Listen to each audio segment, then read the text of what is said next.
Ei pessoal, tudo bem com vocês? Eu sou Ana Liz Soares e hoje eu vim aqui contar quais foram as minhas leituras feitas no mês de setembro. Então, bora comigo para o vídeo de hoje. Bem pessoal, vamos lá falar sobre leituras. Mais um mês se passou e então eu trago hoje aqui um compilado, um pouquinho sobre cada um dos livros, as leituras que eu realizei neste mês de setembro. Espero assim te indicar, dar ideias de leituras, alguma coisa que você se interesse. Espero que você usufrua deste vídeo aí para ter ideias de leitura e também no final me diga ali nos comentários quais foram as leituras que você fez no mês de setembro, qual foi a sua leitura predileta do mês, e assim a gente pode conversar e trocar ideias. Beleza? Então vamos lá para as leituras do mês, que começou com um livro que eu li no Kindle. Então vou deixar a capa aqui para vocês, não só este, mas outras leituras que eu fiz deste mês foram no Kindle, então vou deixar as capinhas aqui para vocês verem.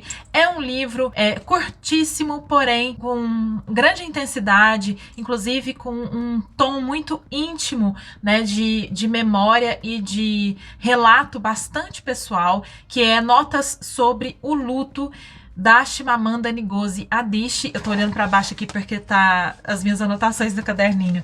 Da Chimamanda Ngozi Adichie, que é uma escritora nigeriana que eu adoro, e vocês sabem, tem vídeos de livros dela aqui no canal. Eu sou super fã da Chimamanda. Também já li vários desses livros de não ficção que ela publica, e Notas sobre o Luto foi publicado este ano, em que ela vai contar pra gente um pouco sobre a vivência dela em relação ao luto depois da morte do pai. Infelizmente, a Chimamanda acabou perdendo a mãe este ano, depois de menos de um ano da perda do pai, mas neste livro ela vai falar sobre as vivências, os sentimentos dela em relação à morte paterna. É um livro bem íntimo, bem pessoal, em que ela se coloca muito verdadeira, assim, muito humana, descrevendo a sensação de dor desta perda tão poderosa e tão, triste na vida dela. Então é um livro assim pra gente talvez encarar os nossos próprios lutos, e eu achei interessante lê-lo neste momento em que eu imagino que todos nós estejamos de maneira ou outra enlutados,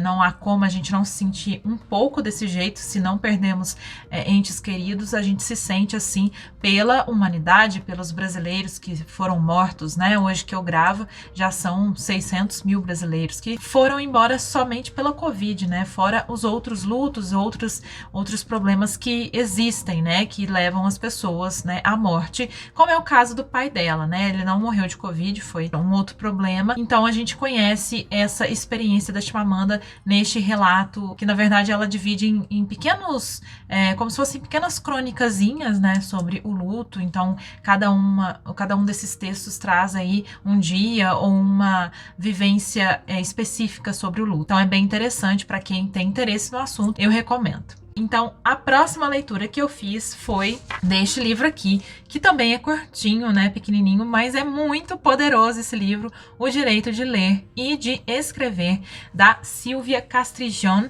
que é uma bibliotecária e educadora colombiana. E este livro aqui, então, ela vai falar sobre, claro, como diz o título, o direito de ler e de escrever. Defender este direito como um direito humano, como um direito essencial. Se colocar como bibliotecária, mas colocar o papel da biblioteca pública, a importância da biblioteca pública na sociedade para a construção e manutenção da leitura, de uma população, também de educadores, claro, porque como ela até aponta aqui, fala-se muito sobre a importância da leitura dentro de casa, da influência familiar, contudo, na América Latina de maneira geral, e ela aponta especificamente também na Colômbia, o número de pessoas que têm contato com a literatura é muito maior por meio da escola, Então, assim, a família é importante, porém, ainda a realidade na América Latina é de contato, com a literatura pela escola. Também, então, ela vai colocar alguns dados aqui, apresentar, algumas possíveis soluções para melhora, não só da quantidade, mas também da qualidade de leitura da população da Colômbia e da América Latina de maneira geral, que ela traça aqui essas políticas públicas possíveis, e o papel, como eu falei, falei dos bibliotecários, né, e de como que ela fala sobre literatura é muito bonita, porque a Silvia Castrillón coloca que a literatura como essa ferramenta de cidadania, uma ferramenta de inteligência, coloca a leitura muito mais do que apenas uma atividade de lazer gostosa de fazer. Ela diz que acha importante a gente retomar este papel da literatura na vida das pessoas como este papel de ferramenta cidadã, ferramenta de conhecimento e por que de conhecimento? De poder político. Então as pessoas ficam conscientes da sua realidade ou do mundo, e até ela faz uma crítica interessante em torno das políticas ou das iniciativas, né, públicas e de governos em torno da leitura, como se fosse uma coisa muito lúdica e só isso, e isso acaba gerando uma deformidade no ponto de vista dela, né, da visão da literatura e da leitura. Afinal de contas, a leitura é uma atividade ativa, é uma atividade que exige, e a pessoa às vezes vai à leitura esperando que seja a mesma coisa que assistir uma televisão, uma novela e tudo mais, e se assusta. Exige essa entrega da pessoa, essa participação, qualquer tipo de leitura que seja. É bem interessante, pela editora Pulo do Gato, eu adorei fazer essa leitura e sublinhei muita coisa aqui e pensei muito, refleti muito durante essa leitura, super recomendada. Agora, a próxima leitura que eu fiz, a terceira leitura, também no Kindle, uma leitura muito gostosa. Eu adorei conhecer a escrita da Natália, que foi Morrer de Amor, da Natália Bravo, que é uma escritora brasileira. Este é o primeiro livro da Natália que foi publicado pela editora Paris de Histórias, inclusive a editora que também é dela, autobiografia,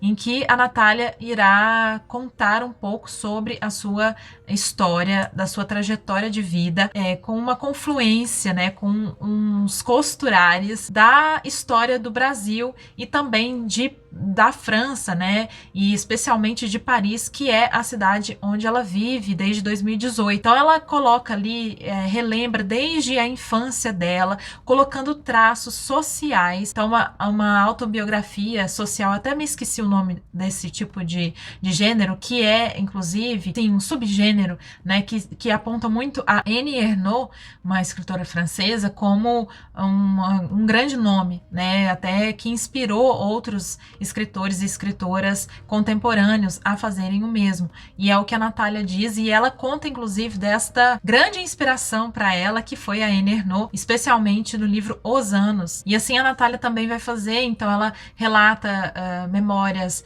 da infância, da adolescência, misturando ali com as questões políticas do Brasil, históricas, sociais e culturais, né?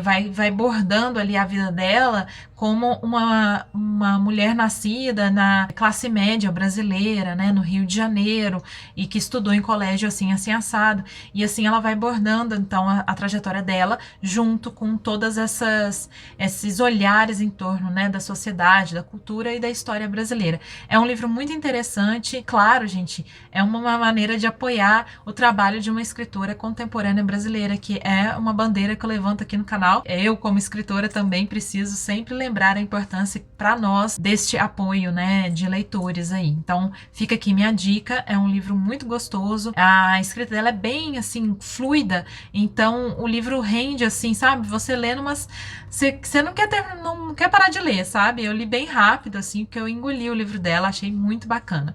Então é isso, esse foi o terceiro livro lido. Na sequência, eu li Flores para Algernon, do Daniel Keyes, que é um autor americano, né, estadunidense, e é um romance bastante falado, né, no Bookstagram, no Booktuber. Talvez você já tenha ouvido aí falar dele. É pela editora Aleph. O autor usa da ideia de uma cirurgia cerebral em que, né, cientistas estão realizando aqueles experimentos para recuperar, né, a inteligência do protagonista, né, que a gente acompanha por meio de escritos de diário. Aos poucos, através desse diário, né, desses relatórios que ele precisa escrever, ele vai entendendo a sua própria vida, se descobrindo, né, descobrindo esse eu, tornando-se tão inteligente que ele passa, né, do nível dos seus próprios, entre aspas, criadores, aqueles cientistas que fizeram a cirurgia, que estão estudando, psicólogos e aquela equipe de cientistas, né, envolvidas nesse experimento. Assim, a gente vai percebendo, né, as reflexões que ele faz em torno do capacitismo e outras questões assim, né, nesse sentido. É um livro bem interessante e é muito celebrado, muito assim querido por muitos leitores. Fui com muita sede ao pote. Eu não gosto de fazer isso, mas é um livro interessante, eu gostei bastante, sim, me fez pensar como que a gente trata pessoas como este protagonista, né? É uma leitura que incomoda nesse sentido. Então é isso, essa foi a minha quarta leitura. Na sequência, pessoal, eu li um livro bem interessante, bem diferente daquilo que eu tô acostumada a ler, bem fora da minha zona de conforto, de certa maneira,